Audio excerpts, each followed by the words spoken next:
Can everybody hear me okay? Yeah. All right. Well, we're going to get started. Thank you all for coming today. I'm Stan Maupin. I'd like to welcome you to the 98th Entrepreneur Breakfast. The last time we were in this room, we had over 400 people. It was the largest audience in our history. And as you can see, we're not doing quite as well now. But I think we're going to get over that as we all begin to deal with COVID. Attendance is down about 35–40% from what we expected, but it's a little bit better than it was last month. And so I'm happy that we're getting back out, and glad that hopefully we can get some of this more behind us and we all get together again. We were one of the first groups that canceled our meetings, and so we're also one of the first ones to get back together. Both times it wasn't a popular decision with everybody, but that's kind of the way it is. And I hope you're all, appreciate you all coming, number one, and I hope you will continue to join us. I understand people not being here, and I hope to be able to get them here. We're not going to try to do Zoom much anymore, I don't think, because it's too difficult to do the two things at one time. So hopefully we'll be all back together in a month. So, but it's Jenny Kirby, a good friend of mine, a good friend of Entrepreneurs. Jenny owns Crossroads Arts Center, and we've had a couple of meetings there. She's done a great job for Entrepreneur, and she's doing yeoman's duty today with videotaping the meeting, and we're going to put that on the website when we get through. So we'll have it up for you. And that kind of segues me in.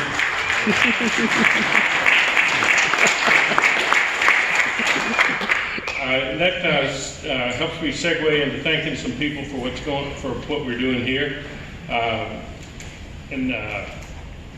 Let's see. I'm sorry, I'm getting behind here. I'd like to thank some people for getting us here today, and again, thank you all for that.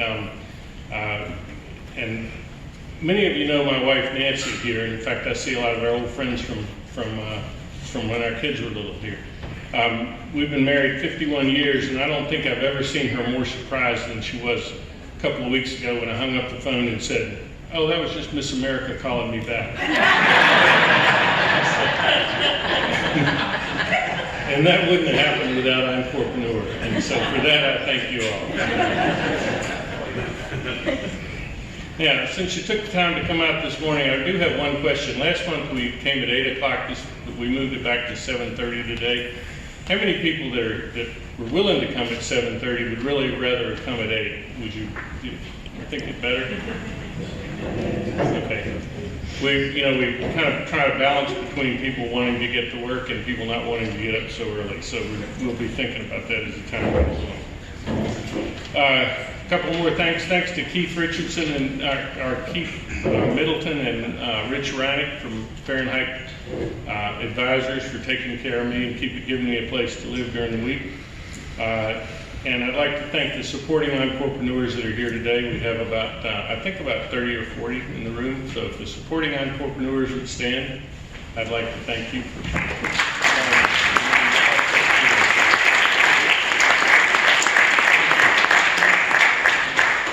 You've helped us bring people like 2 World War II heroes, reality show contestants, athletes, artists, actors, political leaders, New York Times bestsellers, entrepreneurs, rocket scientists, and now Miss America to the Richmond audience. So.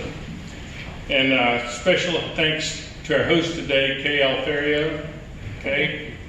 Right here. Would you like to?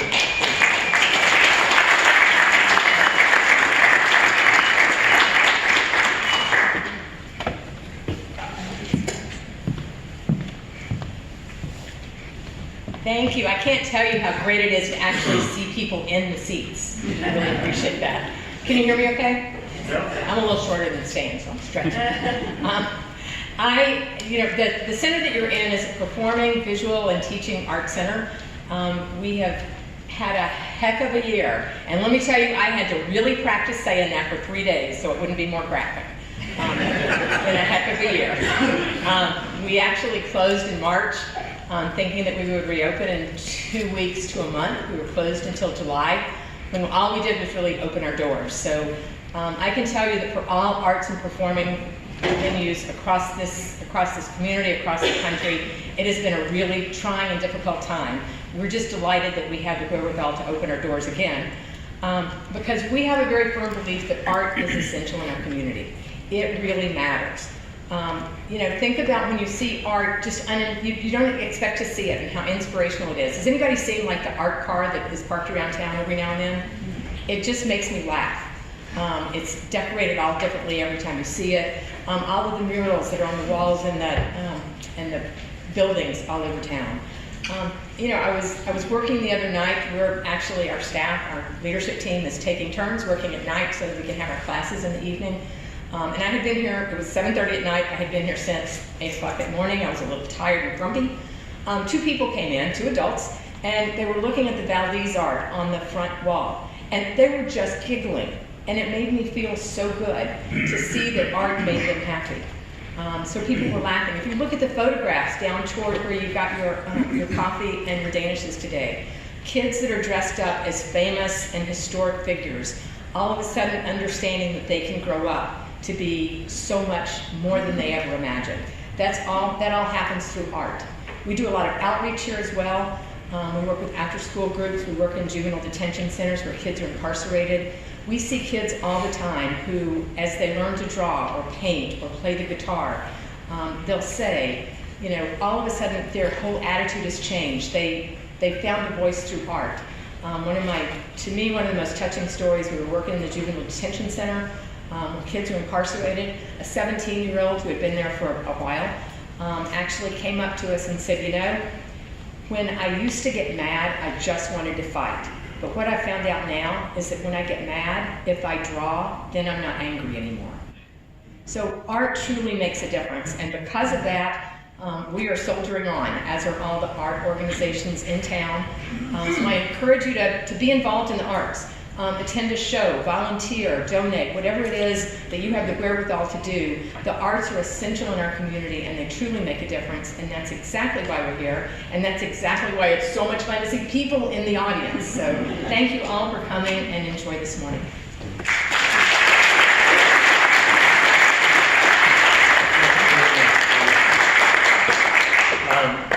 Many of you know Gary LeClaire. He helped me start this group. He usually has a few words to say, but he ceded his time today to David Schubert, former lawyer and current artist who has a quick announcement for you.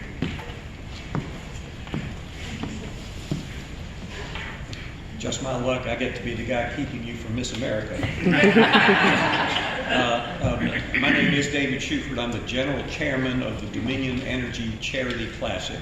For those of you who are familiar with it, and I see some past volunteers in the audience, this is a playoff event on the PGA Tour Champions. Tour Champions, or Champions Tour, are all the pro golfers over the age of 50. And every year, this will be the 5th, every year we have the top 72 senior pros here competing in the Charles Schwab Cup. This is the first of the playoff weekends. The succeeding 2 weeks will help to decide that champion.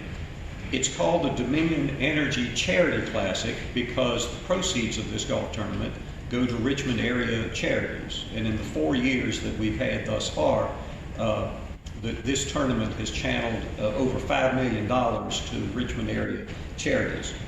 The reason I'm bringing this up now, even though the tournament is not in until October, is that we need your help. To run this tournament, we need about 1,100 volunteers. The good news is we've already gotten about 900 registered to help us, but we still need another 200 volunteers. So whether you are a golf fan and want to see Phil Mickelson or Bernhard Langer or Vijay Singh, or even John Daly up close and in person, or whether you just want to be part of something that has proven to be very important for the Richmond community, please help us out. Please register to volunteer. Right now we've got openings serving as a marshal inside the ropes, driving the players around, checking spectators in, and there are any number of jobs that are still available if you are so inclined. I've got some forms down here that will walk you through the registration process, and I'll be here after the talk in case you have any questions. So thank you, and I appreciate you considering helping us this October.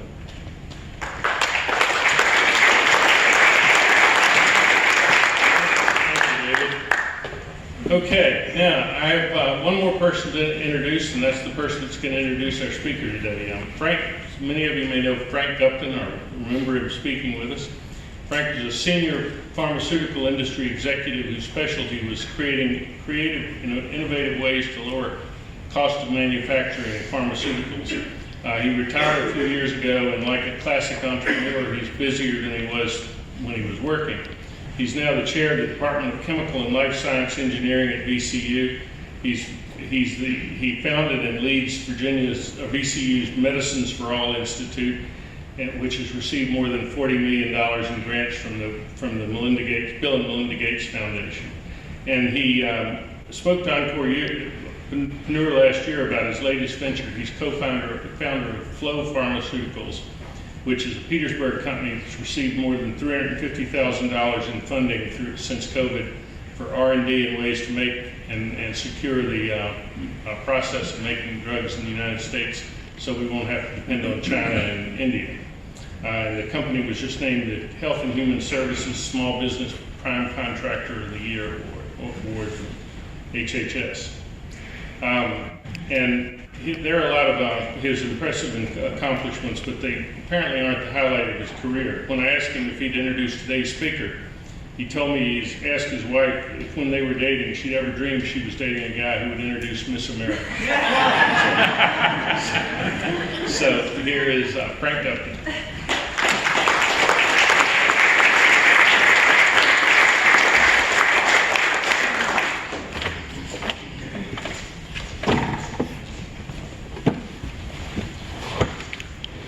So Stan, thank you very much for this unique opportunity that caps off my career, I think, today. One thing I will say is that as far as expletives deleted that we talked about earlier, is when Stan called me and asked me to do that, I went out to the porch and I told my wife, I said, "You're not going to believe this." And I explained to her what Stan had asked me to do. And she said, "What in the world was he thinking when he asked you to introduce Miss America?" And I said, "We probably have a lot in common." And she said, she looked at me and kind of rolled her eyes. You know, I will acknowledge her though. We celebrate our 48th anniversary tomorrow, and she's going through chemotherapy right now. But I'm very proud of her, and she's the one that really keeps me humble in life. So one of the things I was thinking about Camille and her background, for those of you who don't know, she's not a native Virginian. She came from Bucks County, Pennsylvania, and started out her career, I don't want to steal her thunder too much, but she started out her academic career at the University of Michigan. And then she got sense and came south to Virginia Tech. So Camille is what I'm proud of. Is the fact that she's also a VCU RAM, and that she's in the pharmaceutical program at VCU, and we work very closely with them as part of the Medicines for All Institute. But the thing I think about that's really important in talking to Camille is the way she's showing young women that there's more than just being a teacher or a nurse in their careers, that there's much more that they can do with their lives. And I really applaud her for that, and giving her the opportunity to show what she can do as a pharmacist in this platform as Miss America has really been amazing to learn from me about her. So with that, without further ado, I will introduce you to Camille Schrier. Thank you.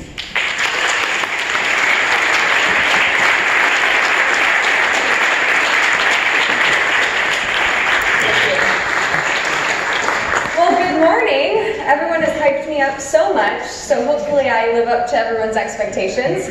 I'm Camille Schrier. Of course, I am Miss America 2020, but I like to say I'm also a science nerd, and I am a VCU RAM as well as a Virginia Tech Hokie. Go Hokies. And I'm here to really talk to you a little bit about my journey in becoming Miss America, in being a student, in being a human being. And sorry, I think there's a little bit of an echo. I'm going to stand back here. And so I've had some really interesting experiences despite the fact that I am still very young. And I think that it's something that no matter what age or place in your life that you are, is something that we can all kind of learn from. So I'm excited to kind of share this with you. So we can hit my first slide. So a lot of you probably came here because I got to do this.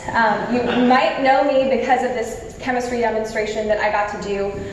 This has become my claim to fame, which is really funny because I never thought that I would be known as the Science Miss America for a lot of reasons. I didn't ever think I would be Miss America #1, despite the fact that, I maybe thought that would be a cool thing to do in my future. But especially the Science Miss America, this was never part of my plan. And this has a really funny story of how it really happened. And I'm excited to be able to get into this. But this is probably what you know me from. So we're gonna hit the next slide. But this is who I really am. And so this is me when I was young, and when I say that I loved science since I was little, this is what I mean. And I get often, probably the most often the question that I get asked is why I love science and when I realized that I loved science. And there was never, I don't have a good answer. Like, news reporters are always like looking for a soundbite of like, I remember when I realized that this did this and I decided I loved science.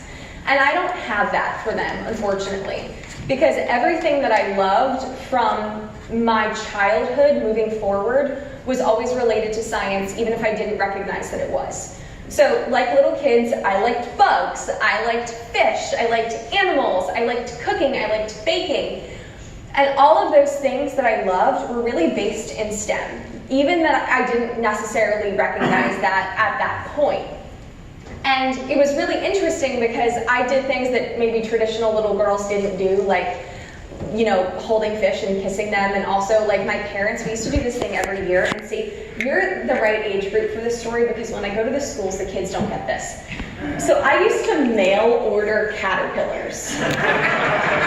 And kids don't know what mail ordering is. They're like, what do you mean you mail order it? I'm like, you fill out a form and you send it away and then they send you back the thing. You don't order it online. So I would mail order caterpillars and I would grow them in my house and I would get butterflies. But this was like the best thing ever. When I got a box of caterpillars at my front door, I was like, this is the greatest day of my life. Which was just part of who I was and honestly still continues to be. Like, I was fearless, I wanted to pick up snakes and frogs and do all that stuff. I also would capture tadpoles from my pond in my front yard of my parents' house and watch them transform into their little legs and then release them. And then I would do this thing where I would promise all my friends at school that they could come to my house and get tadpoles. And then people would show up at my door like, where's our tadpoles? And my parents are like, who are you? And so this was a continuous problem. So we can switch to the next one. Cooking and baking is one of those things that I really always did. And this is a very traditional little kid thing to want to do. It's like cook and bake with your mom and dad. But it's one of the most formative chemistry and biology things that we can learn as a child. Like, literally, yeasted dough. I was so good at making pizza. Like, at that age, I was like, this is great. Like, let the yeast wake up. It's alive. Did you know it's alive? And wake it up and make this whole dough and understand that what I was using was something that was living and that I could use that for a certain purpose. And those were foundational chemistry and biology things that I was learning through these processes, even though they were fun little kid activities. So one of the things that I've started to do throughout my entire life is look for the science and look for STEM in every single thing that I do. And I challenge people when I go out to think of all the ways that science or STEM in general affects what you do every single day. Because you might not like science, right?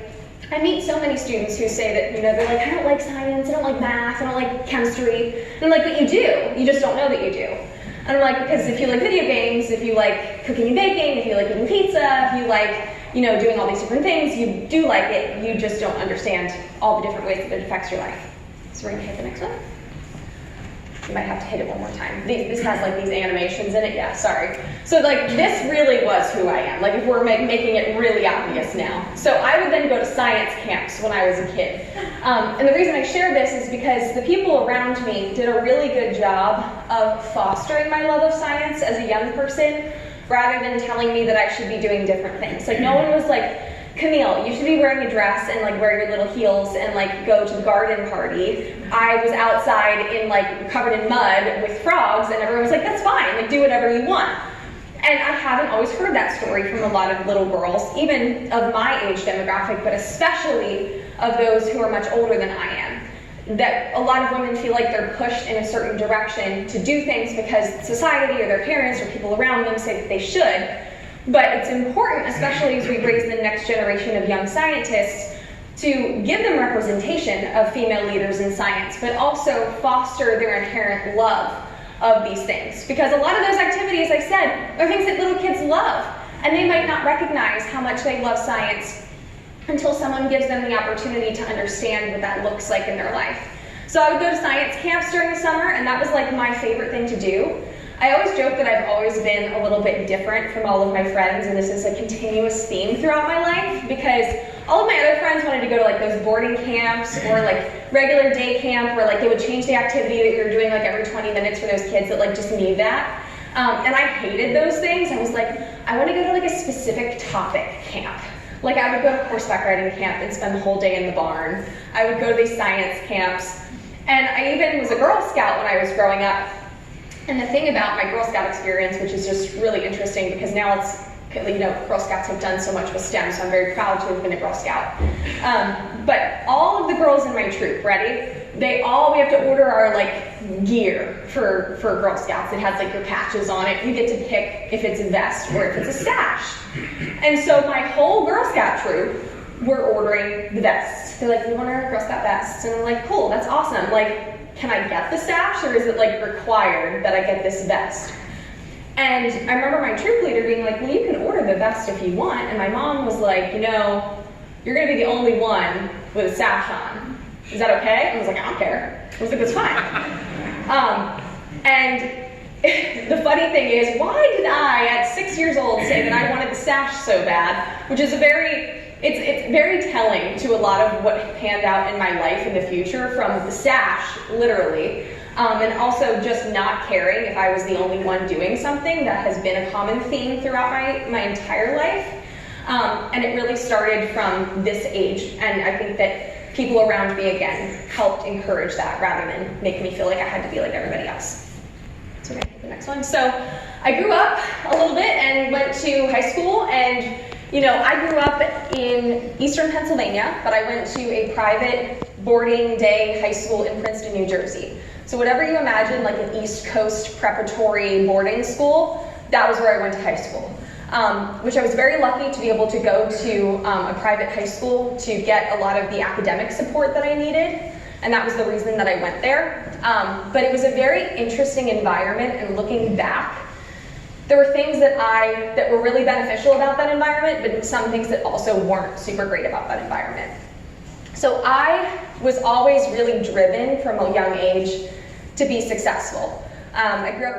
Me and my sister were really instilled to work really hard and do really well, and my parents had a lot of really high expectations of us. And that translated into my academic success. But I had a lot of pressure on myself. Literally the first, because there was only 2 of us in our graduating class, and the other student's last name started with a Z.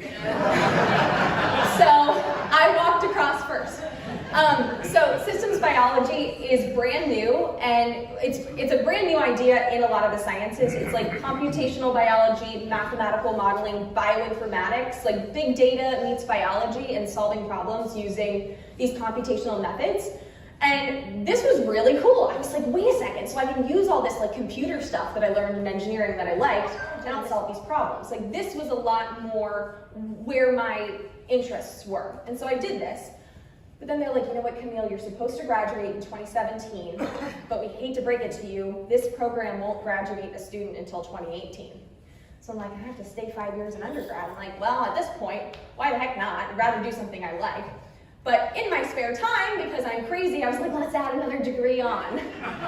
Because I was gonna be staying there for another year, and I had all these gaps in my schedule. So I decided I would pick a degree that everyone knew what it was to go with my degree that no one knows what it is. So I got a degree in biochemistry as well, so I have 2 pieces of paper after 5 years, which is really great. And biochemistry was another thing that I just fell in love with. And I realized what I really loved about the science, the biology and the chemistry that I always grew up knowing that I was passionate about was how it would be applied to the human body.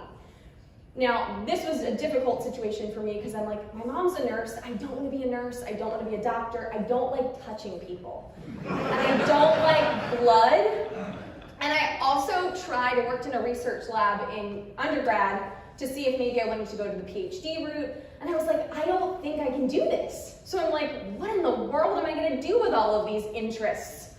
And I figured out that I could go into pharmacy.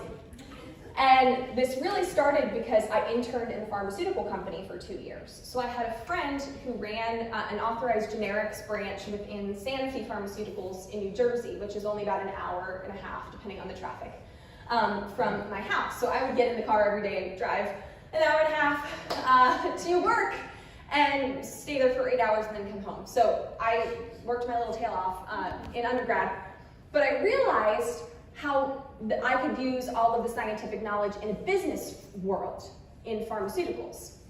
And I was like, I don't want to be a pharmaceutical sales rep. And I was like, what do I really, no pain on pharmaceutical sales reps. That's totally a great job. It just wasn't what I wanted to do long term. I worked under a pharmacist. And I was like, so you can understand the science, you can love the body, you can love how chemicals will be able to interact with the body, but you don't have to touch people. You can work in an office. I was like, this is kind of cool.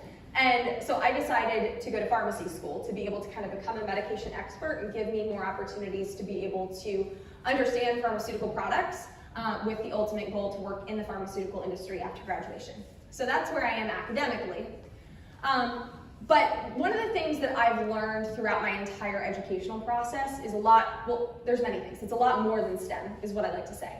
Because I learned critical thinking, I learned problem solving, I learned how to handle really difficult situations, I learned how to interpret information that I knew nothing about and quickly process it and come up with an opinion. And that is something that really translated into my personal and professional life in a way that I think not that other career paths can't really give you that, but especially STEM careers help students be able to hone those skills very early on. So, we're gonna hit one more time.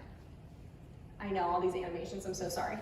So, I didn't talk anything about this whole Miss America thing because it was never part of the plan. So, for history, I did a few pageants as a teenager. Like, when I say a few, like a handful. Like 2010 to 2013. It took 7 years, and in March of 2019, I'm sitting in pharmacy school, and I'm like, okay, like I did these pageants when I was in high school. I learned public speaking, I learned how to interview, I was much more confident, like all good things. Not toddlers and tiaras, definitely stuff that you would want your little girl to be involved in. Like, it was good. So I'm sitting in pharmacy school, and like literally at VCU, and I see this come up on my Facebook. Join us for the 2019 Sweeps pageant. It's the last competition that goes to Miss Virginia. And I was like overwhelmed with school, and I'm one of those people that when I get overwhelmed, I like to overwhelm myself with other stuff to distract me from the stuff that's overwhelming me. And so I think a lot of people can relate to that. So I'm like, I'm about to be too old to do this at the ripe age of 23. Was 23, I'm now 26, that's how long this process has been. And so I'm like, I could totally do this, right? Like, I could compete for Miss Virginia, how funny would that be? Like, And so I call my mom and I'm like, I'm gonna go do this local competition for Miss Virginia. And she's like, okay. I thought you were never gonna do this again, because I said, I'm never gonna compete in a pageant again, I'm done with this. And I was like, well, I'm just gonna do it one more time, I'm gonna lose anyway, it's totally fine. So the story continues, because I gotta give you a little context of this for a second, if you don't know a lot about Miss America. This is a 100-year-old organization. Like, it is the pageant that began pageants within the United States. This is Margaret Gorman, she's the Golden Mermaid. Miss America 1921. We're 100 years old this year, in all seriousness. This is Miss America 1921. She was the Golden Mermaid. It brought more business to the boardwalk in Atlantic City in 1921, and they had this whole festival. It was a swimsuit competition for women in the 20s. We're gonna get to the next one. This is what you think of as Miss America, like gowns, these women in their these are swimsuits in the 20s. So gowns, like glitz, and I'm like, this pharmacy student, we're gonna continue. But the thing is about Miss America that you should know is that it's changed a lot over the years. I like to say that Miss America has been kind of adapting with women's history and culture more than what people really imagine. It's kind of cutting edge for women in a lot of different ways. In the 20s, like 1921, that was right after women got the right to vote, women would get arrested wearing swimsuits on the beach. Like, so when you think of like a competition where women were going up and competing in a swimsuit, that was like really scandalous at that point in time. And very, representative of women getting certain rights in our country. But it was really a swimsuit competition. Then these women were like, we need more than this. So they added a talent competition, and this is the kicker that we're going to talk about, because this whole talent thing was a whole problem for me. Then they changed the compensation from furs and movie contracts to college scholarships in 1945. Again, very cutting edge. College scholarships for women in 1945 wasn't a big thing. I mean, there was not a lot of women were going to college. We had our first Black Miss America in 1984. Probably should have been earlier than that. But either way, that was Vanessa Williams. It took until 1985, which really irritates me, but I'm glad that it happened in 1985, for body measurements to be removed from the program book. But they removed them in 1985. In 1990, we added social platform, where every woman had a chance to advocate for a social cause of her choosing. I will talk about that. Mine actually isn't STEM, surprisingly. And then in 2018, and this was really the reason why I saw that ad and I was like, let's do this. They took away the swimsuit. This was a huge debate because a lot of women were really upset that it went away. A lot of men were really upset that it went away. I was really excited that it went away. I am one of those people who I feel like women are judged so much on our bodies to begin with in society that it was really exciting for me to have an opportunity to go and be judged on something other than what I looked like. And they took away all of the physical judging criteria. So, we're gonna hit the slide again. I said, this is great, let's do this. I wanna do this competition, but I can't be Miss America, what the heck am I thinking? Because the swimsuit was a barrier, but there's this talent competition, right? I've talked a lot about things that I've done in my life, but none of them involved anything that you would see on the Miss America stage, mostly. So we're gonna click that 5 times for me. So at Miss America, it's not like America's Got Talent. Let me be really clear with you. There are only 5 talents that you normally see at Miss America, with few exceptions. We're gonna hit one more time. Perfect. We see women that sing, dance, play an instrument, twirl batons, or do ventriloquism. This is literally, when you go to a Miss America pageant, if you see things that are different, it's few and far between. And so I'm like, okay, cool. Can't do any of these things, so I can't be Miss America, right? They got rid of the swimsuit. I feel like I could do this job, but this whole talent thing is just crazy, right? So the thing for me is what do good scientists do when they have a problem? Yeah, they innovate. So I approached this with what I like to say is the scientific method. Okay, so I observe, I'm like, cool, we've got 5 talents going on here. Can't do any of them. Can I do anything else? In both ways, can I do anything else? And am I allowed to do anything else? There is no rule that says that you have to do these things. There's no rule. The only rule is that you cannot use fire or live animals. And the live animal thing happened in 1948 because Miss Montana brought her horse on stage and it almost fell off the stage. Okay? So I'm like, cool, let's do some research. What can I do that would be entertaining? Because it's supposed to be entertaining, right? You have 90 seconds to entertain people. And if you can do that, I think that's a talent. A lot of people have different opinions on that, but still. So I'm like, what can I do? I'm like, maybe I can do a science demonstration. That would be kind of cool. So I'm going on YouTube, I'm seeing these science entertainers that do these big demonstrations, and this could be fun. This could work, right? And so I try this in my bathtub, and then in the carport that is the car wash station of my apartment complex, and I'm out there with stuff. So I have a roommate at the time as I'm doing this.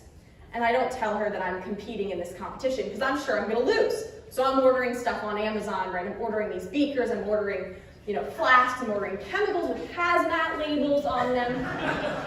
I don't tell her. So literally this box comes to the door with one of those, you know what I'm talking about, the labels that are like this with the hazardous numbers. And I'm like, this is mine, and run into my room, and she's probably like, this girl's a meth lab in the bathroom. Didn't have a meth lab in the bathroom.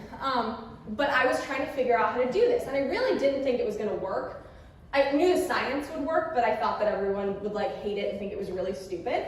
But I'm like, that's fine. Again, I'm gonna be too old. I'm gonna give this one go. So this is a local competition that goes to Miss Virginia. What are the chances that I'm even gonna win? Cool. So I start to collect my data by doing this in competition, analyze, continue. This is a continuing process. So I came to that first competition armed with actual solutions to my problem. My solutions just happened to be 35% hydrogen peroxide and supersaturated potassium iodide that I made on my stove. But it worked. This is literally the picture from my first competition. I did this little tabletop thing with these graduated cylinders where I did elephant's toothpaste and I talked about it. And I explained the reaction and I talked about high-level science. And I had laryngitis and I could barely speak, but I came out there, and that shirt's from Goodwill. And I was like, let's do this. And I won. I won the local competition. I was like, that's so cool. So now I have to go to Miss Virginia. That's exciting and terrifying. It was 8 weeks from there, and the day after this, I found out that if I won Miss Virginia, I had to take a year off of school. I was like, well, I don't really know if I want to do that. So like, maybe I shouldn't go. And, you know, my parents and I kind of had a candid conversation of like, you know, what are the chances you're gonna win? But also like, if you do win, like it's kind of a good reason to take off from school. So I went into the dean's office at VCU and I'm like, so I'm going to Miss Virginia. And like, if I win, I have to take a year off. So if I do, can I like take a break? Or do I have to like start over? If I had to start over, I wouldn't have done it, in all honesty. And they're like, no, you can take a year off if you need to. Like sometimes that happens when people have to do that. And I'm like, but second question. So if I win Miss Virginia, and then somehow I win Miss America, then I have to take a second year off. So like, could I do that? And the guy's like, let's not put the cart in front of the horse. And I'm like, seriously? Because if your answer is no, like that would be really unfair of me to go win Miss Virginia and then be like, oh, just kidding, if I had to take a second year off of school, then I have to restart, and now I don't want to do this. Because I didn't want to have to restart my pharmacy school, because I had already done a year. And so he was like, no, if you have to take 2 years off, you have to take 2 years off. And yeah, he live emailed me during the competition. We'll go into that. So we're gonna hit this one more time. So what I didn't mention on the first slide was that I won the talent competition at that little local. And there were like 8 people, so I was like, woo, cool, I win. So I won the competition and the talent portion, which was awesome. So I went to Miss Virginia, but I'm like, okay, we gotta make it big now. So that is what I did at Miss Virginia. Much larger, 17 feet in the air, estimate. 300 times the volume of what I used in the first one. Like, very much larger. Now, do I wish that I got some pushback from the science community on this, because I didn't have my hair back and I had dangling earrings on, which is technically not proper safety protocol. But I'm like, I'm not using any fire, like, I don't have any moving parts, so I'm like, okay. But I learned, and I was like, okay, we'll put the hair back next time. But so, not only did I win Miss Virginia, but I won the talent competition at Miss Virginia. Now there were more people. There were girls that had been there for like 7, 8 years who were like beautiful dancers. And I walk in with this and win the talent competition. Well, I made some people really angry. But I was like, cool, like that's awesome. I got another like $1,000 of scholarship money. I didn't mention that. This whole program is scholarship based. So like I won $500 the first time. I won $21,000 at this competition for school. So that now pays my 1 semester of VCU tuition right now. Thanks, VCU. I'm an out-of-state student. Still, because I have Pennsylvania plates on my car. I should have done it earlier. I know, whatever. So I do this again. Now we do it again. Now this one is the video. So if you can like click on the screen, I think it'll play. This is at Miss America. I'm going to let you watch it. This is what I did every time. Demonstration by Camille Schrier, Miss Virginia. My hair's up. I have stud earrings on. Science is all around us. I've loved science since I was a little girl, and now I have the opportunity to pursue the career in science that I had always dreamed of. Science is a talent, and it's my mission to show kids that science is fun, relevant, and easy to understand. Now you've probably seen a bottle of hydrogen peroxide, maybe when you had a cut and used it to clean out the wound. Hydrogen peroxide is a chemical that's breaking down slowly all the time. But have you ever wondered why it's packaged in a brown bottle? It's because the light from the sun speeds up its breakdown, so it's packaged in a dark bottle to protect it from light. But light and time aren't the only things that break down hydrogen peroxide. Catalysts are chemicals that are used to speed up reactions. And what we're about to watch is the catalytic decomposition of hydrogen peroxide. But be careful, don't try this one at home. Now in my flasks are concentrated hydrogen peroxide, food coloring, and dish soap. I'm about to pour in potassium iodide, my catalyst, which will start the breakdown. Now this reaction is very simple. It only produces three things: water, oxygen, gas, and heat. The heat is formed from the breaking of the bonds within the hydrogen peroxide molecule, and the oxygen gas is trapped in the dish soap, which forms the foam so we can see how far the reaction has progressed. Now the next time that you see a bottle of hydrogen peroxide, I hope you impress your friends with what you've learned, and keep an eye out, because science really is all around us.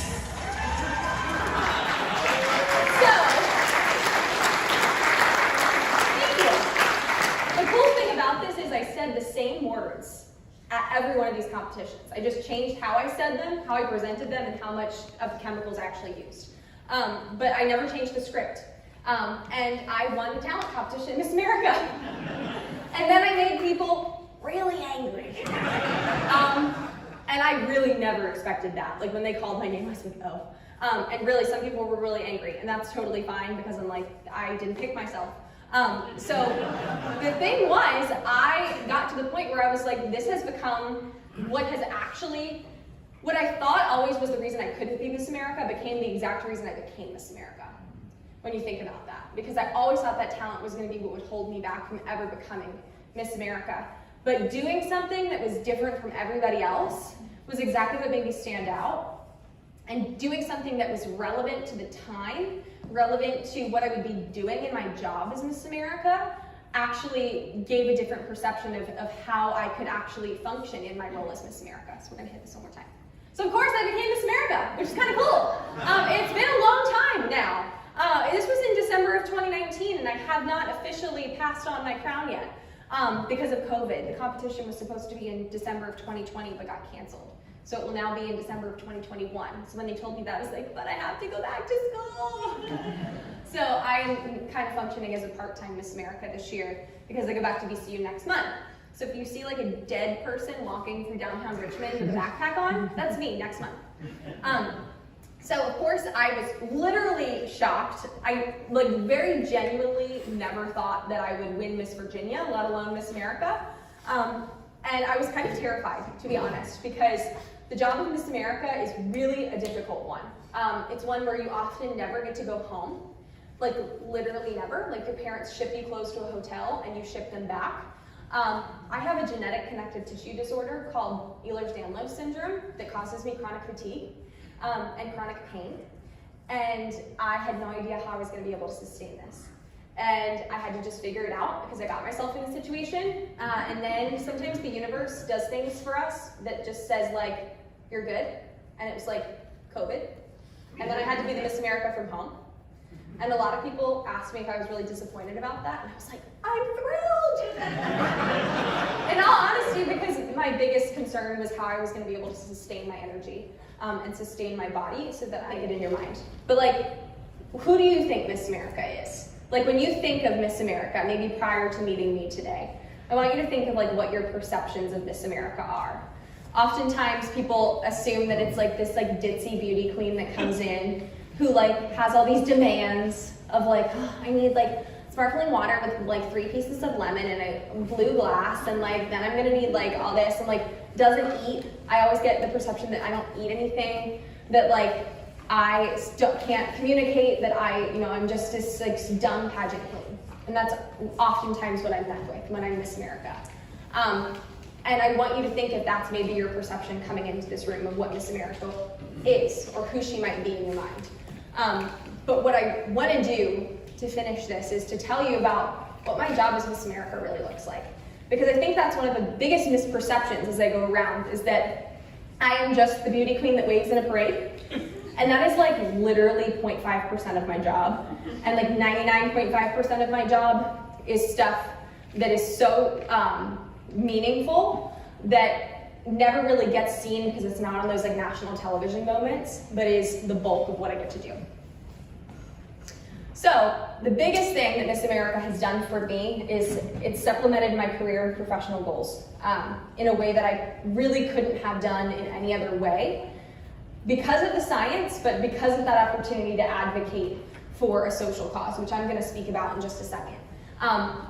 I talk a lot about, my platform is called Mind Your Meds, and I'm going to talk about it in another slide. I don't want to get into it too much. But from going to recovery centers, I spoke at VCU Health. I was the first Miss America to ever speak at the United Nations General Assembly in New York City in front of all of the delegates, which was amazing. I did an entire TV show. Is anybody from PBS VPN in here? Someone had told me that there might be. Okay, no. So PBS VPN's here in Central Virginia, and I did an entire TV show with them called Cooking Up Science with Miss America. That's a little promo for it at the very top. Where during COVID, I shot and produced and wrote this entire TV show about doing science in your kitchen. I've gotten to work with science entertainers throughout the country. I have spoken to students, to people in recovery, to people actually in active recovery centers. I have done demonstrations on national television shows, and I've done more public speaking than I ever could have imagined in the past year. The bulk of my job as Miss America is speaking. Whether or not it's communicating with people that I meet directly or doing public speaking engagements, that's really what my job is.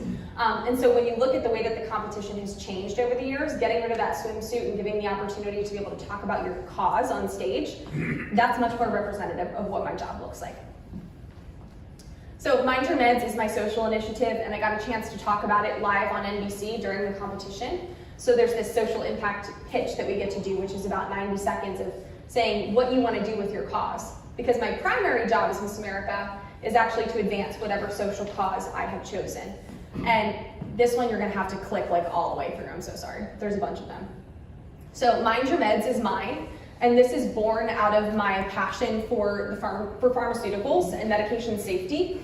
And this started because as a pharmacy student, I was learning how to counsel patients and realized how difficult it can be if you're a parent trying to give your child medication, or if you're a caregiver, or even taking it yourself, how confusing that can be sometimes. So it kind of has like two branches to it, and so that's my logo in the middle. I do this whole medication safety piece where I'm educating parents, caregivers, and the public on just everyday medication safety, how to not accidentally overdose yourself, and how to stay safe when taking medications, aka don't chug it out of the bottle, don't just take a handful of it, why should we measure, how do we stay safe?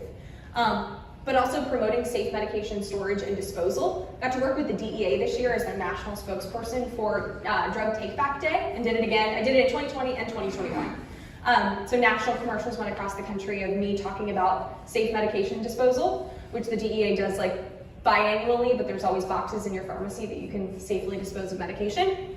That also goes into preventing substance misuse and fighting the opioid epidemic, which is something that's incredibly difficult right now. It's been growing. When I started my advocacy in 2019, about 130 people every day were dying of an opioid overdose. It's more like 250, 300 right now after COVID. Think of 300 people a day dying just from an opioid overdose. That's an incredible amount of people. And we never hear about it, which frustrates me. I also educate on naloxone, if you know what Narcan is. It's a rescue nasal spray or sometimes an injection, but Narcan is always a nasal spray that helps recover from it, helps people in an emergency situation get through an opioid overdose. I collaborate with organizations working to combat the opioid epidemic, like the DEA. I've worked a little bit with the CDC and some health systems. And one of the most important things is I reduce stigma around substance use disorders.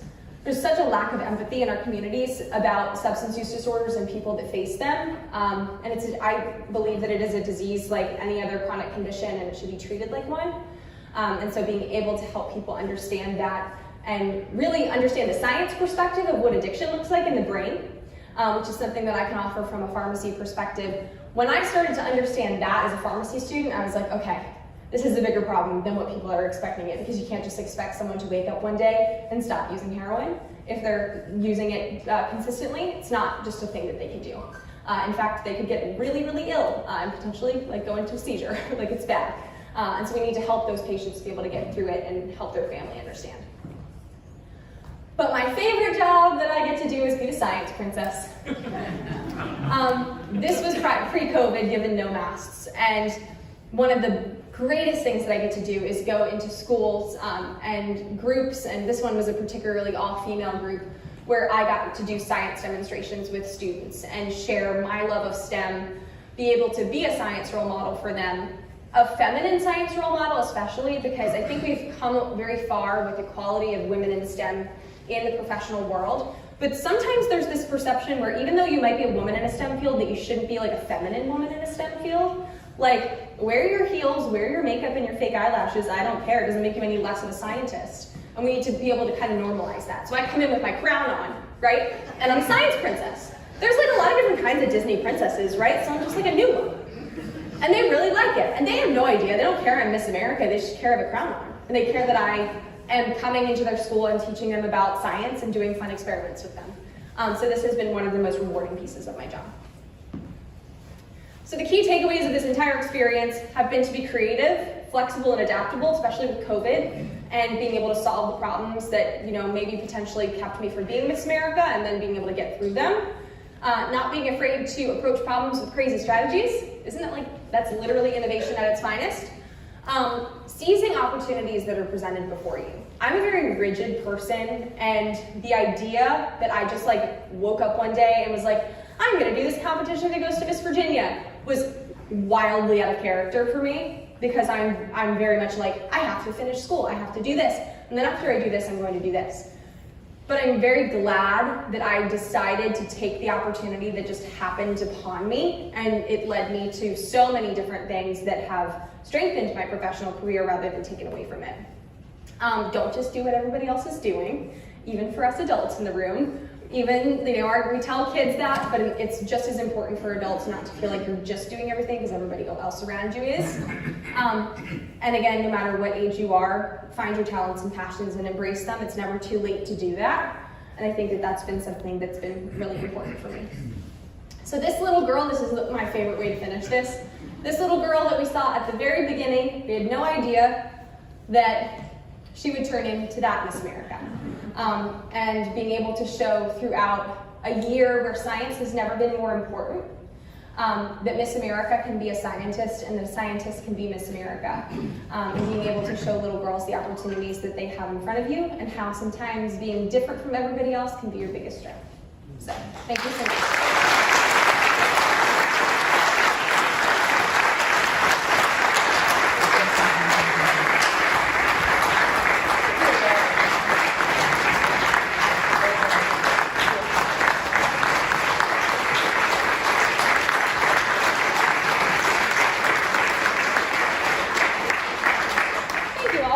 Camille, we've done this 98 times. You have just gotten the 4th standing ovation in 98 days. By the way, 3 of the 4 were women. We normally would have a few questions. We're really running a lot late today. Camille did tell me that she'll stay for a while and meet some people. It's okay to take photographs. I asked her if there were any rules, because Miss America has a lot of rules, and she said the only one is y'all cannot wear my crown.